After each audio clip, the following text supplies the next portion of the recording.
Hello everyone. In this video, we will be talking about the first discovered virus, which is a plant virus, the tobacco mosaic virus, commonly abbreviated as TMV.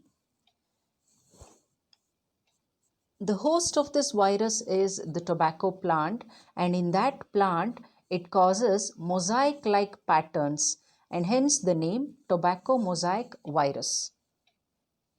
You all can see the picture of the mosaic patterns on the leaves of tobacco.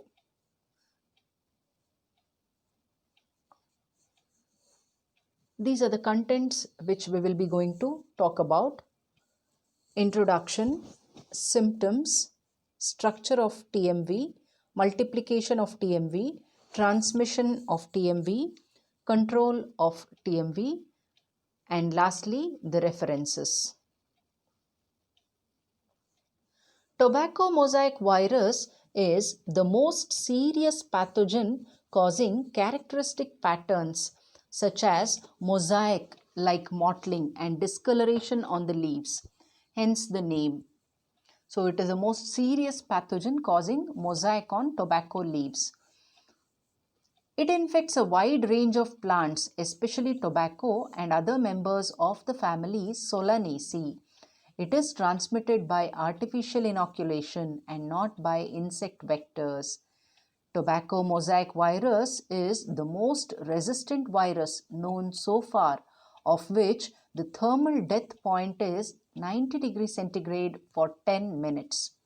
This is the first virus to be discovered and it was crystallized in 1935. First virus to be discovered and first virus to be crystallized in 1935 by W.M. Stanley in the US. Coming to the history and discovery of this virus. In 1886, Adolf Meyer first said that this disease could be transferred between plants. In 1892, Ivanovsky gave the first concrete evidence for the existence of a non-bacterial infectious agent, because till then they only knew about bacterial diseases. They didn't know that there was something else other than the bacteria. So Ivanovsky first gave evidence for the existence of a non-bacterial infectious agent, showing that the infected sap remained infectious even after filtering through the finest Chamberlain filters. Chamberlain filters are the bacterial filters. If you filter anything through these filters, the bacteria won't get filtered. They will remain there in the filters. So, he reported that extracts from infected tobacco leaves were still infectious after filtration through Chamberlain filter candle. Bacteria are retained by such filters. So, a new world was discovered, the filterable pathogens. In 1898, Martinus Beijerinck independently replicated Ivanovsky's filtration experiments. Somewhere else, he independently conducted these experiments and then showed that the infectious agent was able to reproduce and multiply in the host cells of tobacco plant. Beijerinck coined the term virus to indicate that the causal agent of tobacco mosaic disease was of non-bacterial nature. Virus means poisonous fluid. He showed that it was able to migrate in an agar gel, agar block, therefore being an infectious soluble agent, or he called it as contagium vivum fluidum, and definitely not a contagium fixum as a bacteria. So it could move through the agar gel. It could pass on through the agar gel. Tobacco mosaic virus was the first virus to be crystallized by W.M. Stanley, Wendell Meredith Stanley in 1935, who also showed that TMV remains active even after crystallization. For his work, he was given Nobel Prize in Chemistry in 1946. Then the crystallographer Rosalind Franklin, a lady, designed and built a model of TMV for the 1958 World's Fair at Brussels. In 1958, she speculated that the virus was hollow, not solid, and hypothesized that the RNA of TMV is single-stranded. This was proven to be correct after her death. Since then, discoveries made on tobacco mosaic virus have stood out as milestones of virology history.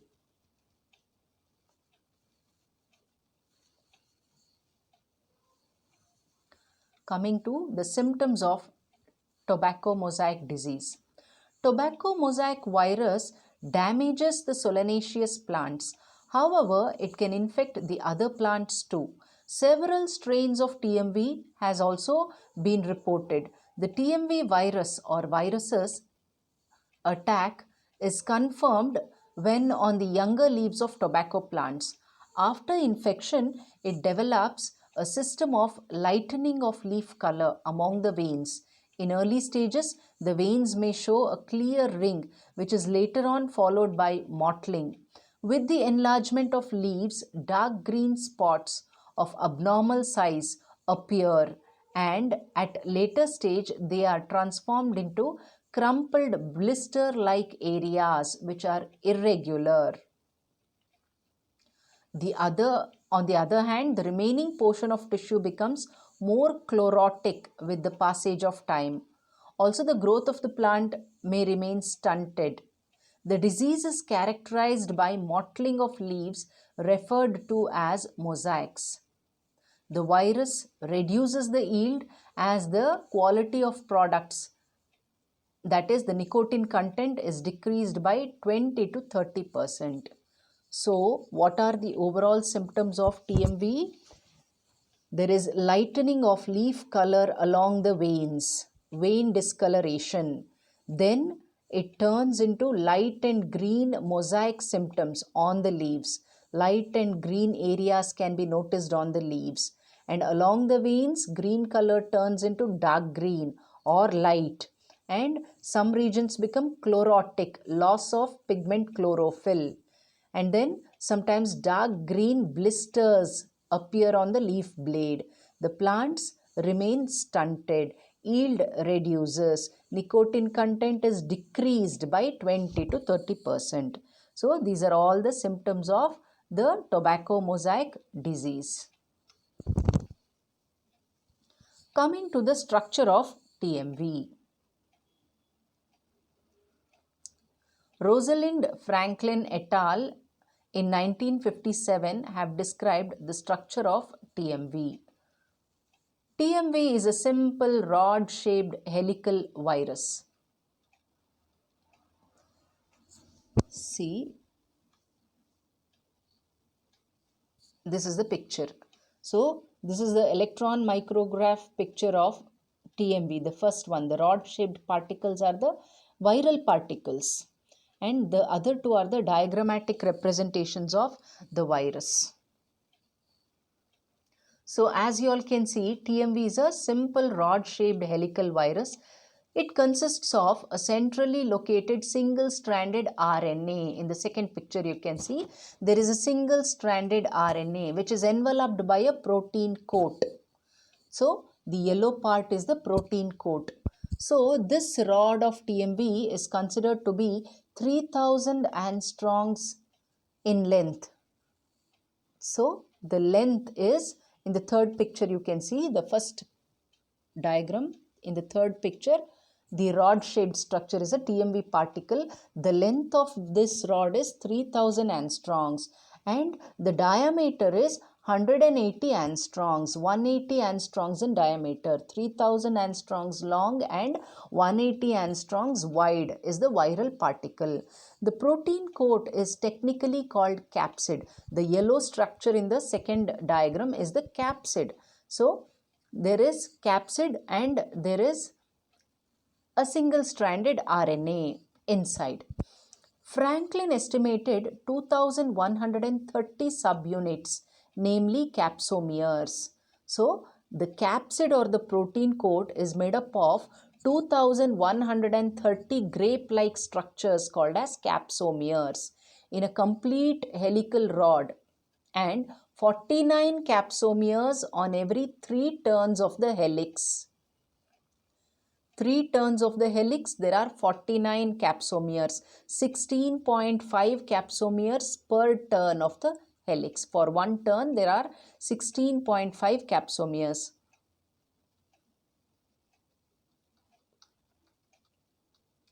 The diameter of the RNA helix is about 80 angstroms. Look at the third picture.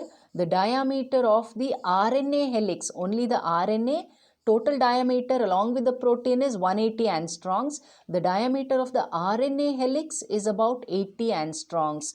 And the central core or hole of the rod is 40 angstroms. So in the center, the below picture you can see, in the center there is a empty space, the central core, what we call as, or the aperture like thing, which is only 40 angstroms in diameter.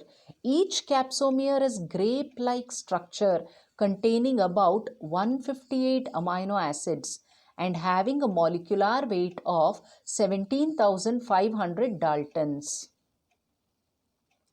This is about a single capsomere. You know, it is a protein subunit. Capsomere is a protein subunit.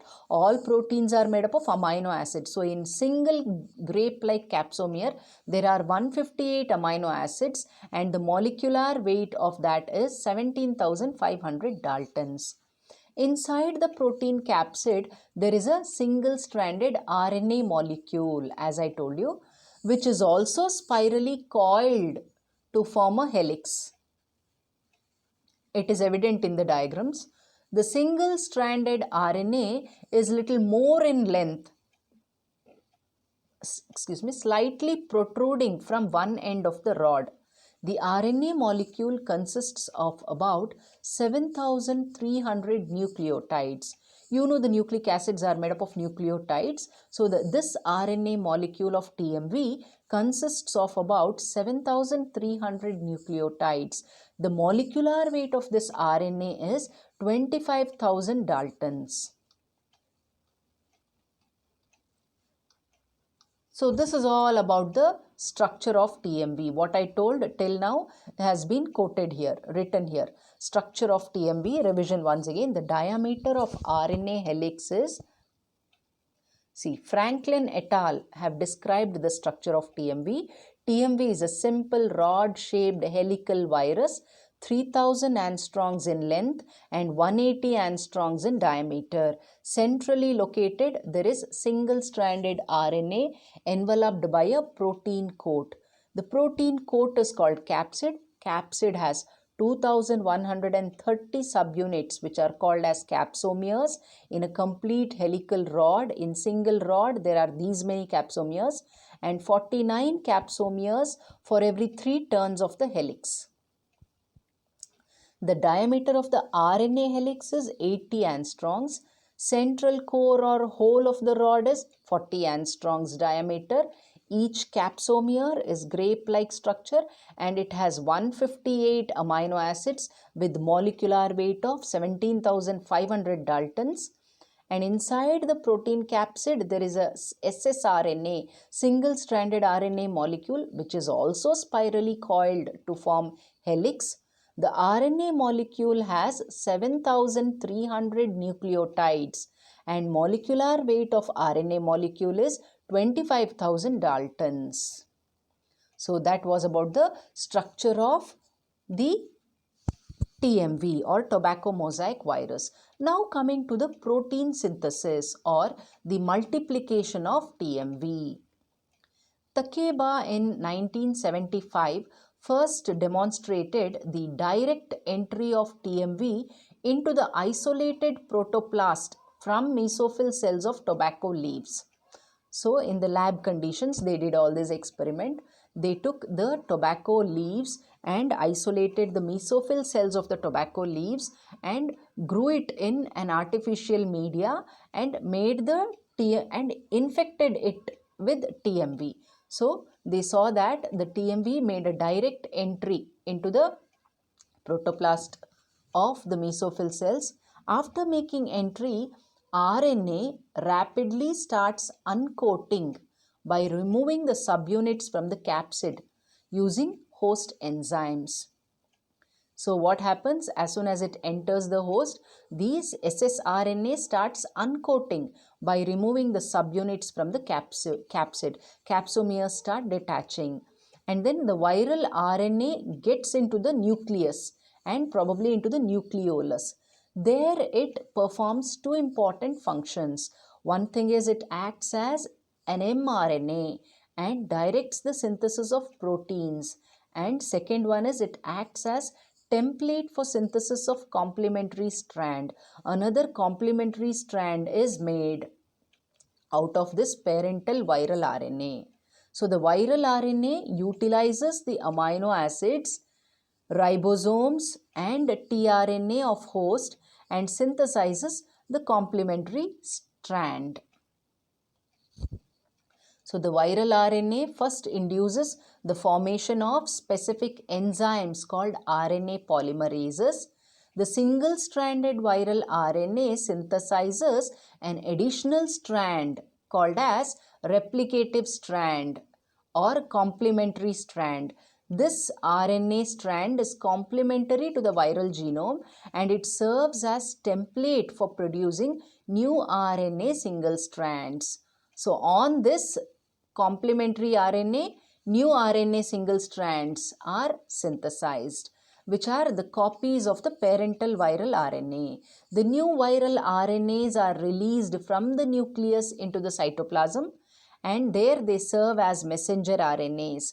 Each messenger RNA in cooperation with ribosomes and tRNA of host cell directs the synthesis of protein subunits.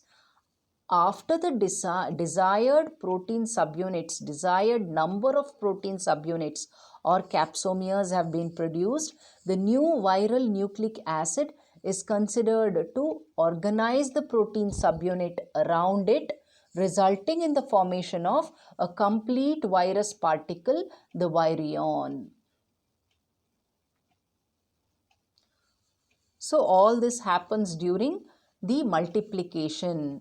So in this diagram, you all can see this is a diagram showing replication of TMV, tobacco mosaic virus. Down there is A picture which shows the virus particle entering inside the cell, mesophyll cell of tobacco leaf. So the virus is seen entering inside the cell of the host plant.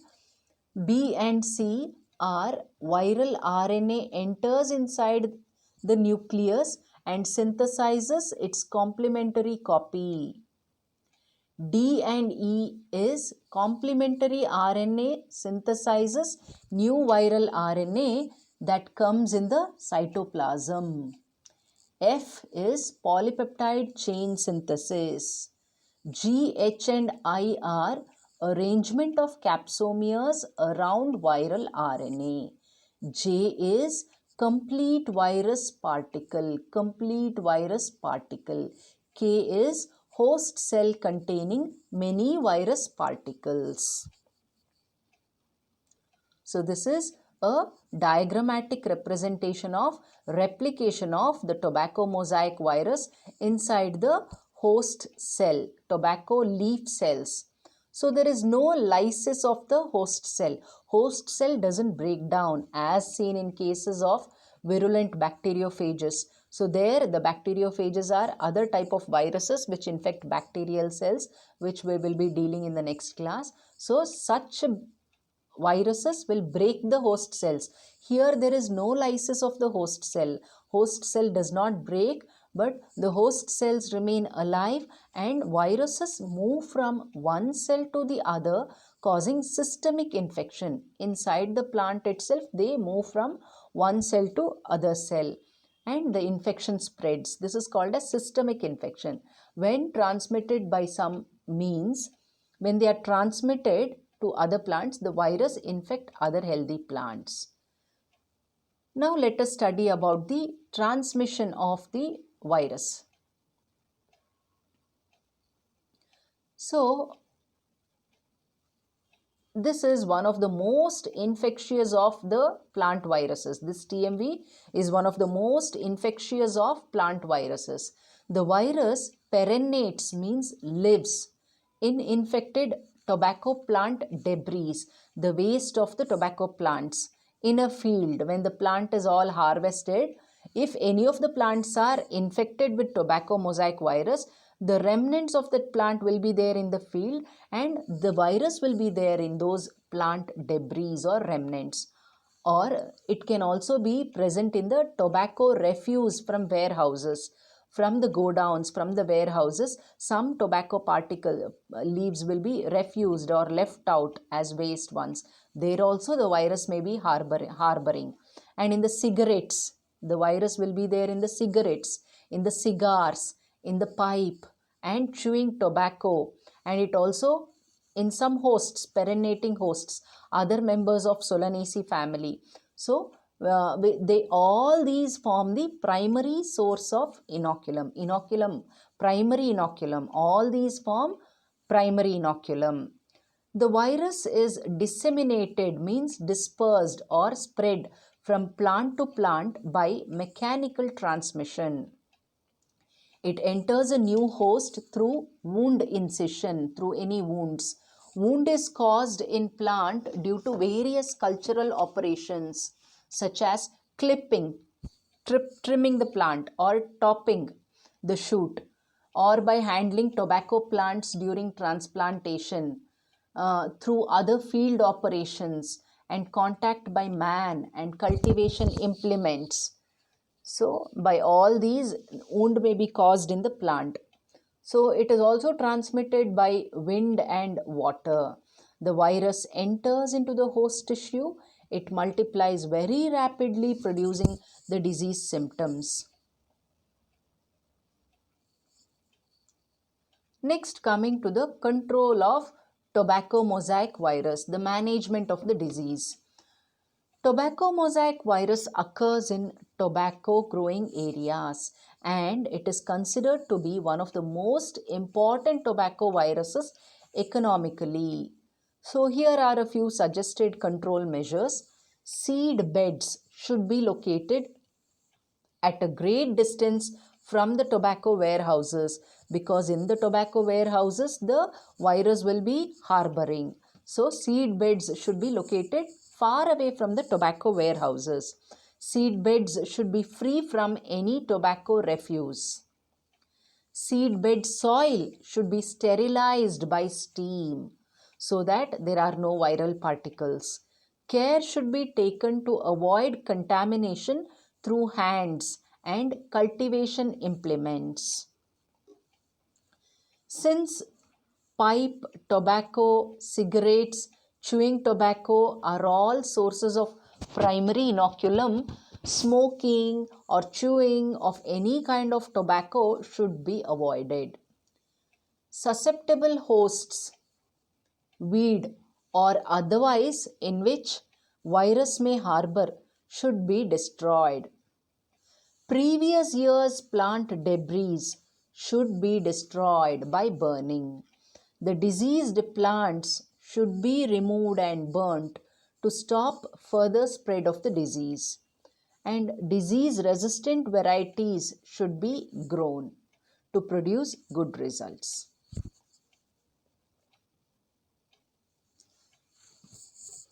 Now to conclude, in this class we spoke about the tobacco mosaic virus, which was the first discovered virus. We spoke about the symptoms of the virus, the structure and multiplication of the virus, and lastly the transmission and control of the tobacco mosaic virus. These are the references which you can go through. Thank you.